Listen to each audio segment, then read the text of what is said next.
Hey guys, welcome to the channel Rockin' the Country. I'm Don. I've done a few of Dr. Hook and the Medicine Show songs.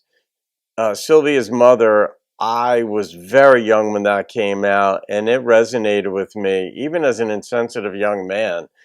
And other songs, Cover the Rolling Stone. I don't know if I reacted to that or reviewed it, but this song is a true reaction. The Wonderful Soup Stone. And it was requested by Huckleberry. So Huckleberry, shout out to you, my friend. Thank you. And Dr. Hook and the Medicine Show actually knows about our channel because there was either a like or a quick comment on either the Facebook page to one of the songs I'd reviewed or reacted to of theirs, or on the YouTube, on the channel itself. That always endears me even more so to the artist, because these folks are household names and everybody knows their songs, whether or not they recognize the name of the band, not just of Dr. Hook, I mean of any group. These folks, though, it's amazing how many songs are in the public's catalog that we all know, we've all heard, whether you can name the name of the song or the group. These folks, though, the real deal, the Wonderful Soup Stone. I don't know what I'm getting into here because I don't know it. So here we go. I swear you could taste the chicken and tomatoes and the noodles and the marrow bone. All right. But it really wasn't nothing but some water and potatoes and the wonderful, wonderful soup stone.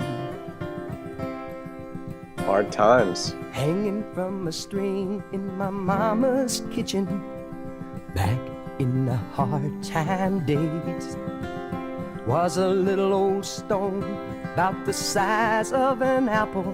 It was smooth and worn and gray. There wasn't much food in my mama's kitchen, so whenever things got tight, Mama'd boil up some water, put in the stone and say, let's have some soup tonight.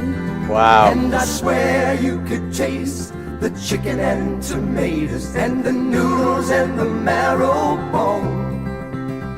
But it really wasn't nothing but some water and potatoes and the wonderful, wonderful soup stone. Here's a story. In the family for a whole lot of years, so we knew it was a nourishing thing. And I remember Mama as she stirred it in the water, and we could all hear her sing. It's a magical stone, and as long as we got it, we'll never have a hungry night. Just add a little love to the wonderful soup stone, and everything will be alright. And I swear you could taste the chicken and tomatoes and the noodles and the marrow bone. But it really wasn't nothing but some water and potatoes and the wonderful, wonderful soup stone. Good Lord.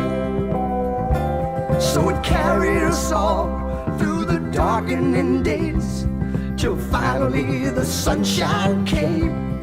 All right. And the soup stone started to gather in dust, but it hung there just the same. Reminder. And ever since then, the food's been plenty, but every now and then I find that Mama in the kitchen with the wonderful soup stone drifts across my mind. And again I can taste the chicken and tomatoes and the noodles and the marrow bone. But it really wasn't nothing but some water and potatoes and the wonderful, wonderful soup stone. I gotta say that's so hard to stop a song like this. I mean, the story, but the instrumentation in this. Listen to the picking for the final 35 seconds of the song or so. It's just so precise. It reminds me a little bit of Blue Sky by the Allman Brothers in its clarity, not in its tone or rhythm or anything, but just in it, or Little Martha, even for that matter, by the Allman Brothers. Maybe that's a better one. But man, their songs are so freaking believable. No matter what they have. All right, let's hear the rest of it. And again I can taste the chicken and tomatoes and the noodles and the marrow bone. But it really wasn't nothing but some water and potatoes and the wonderful, wonderful soup song.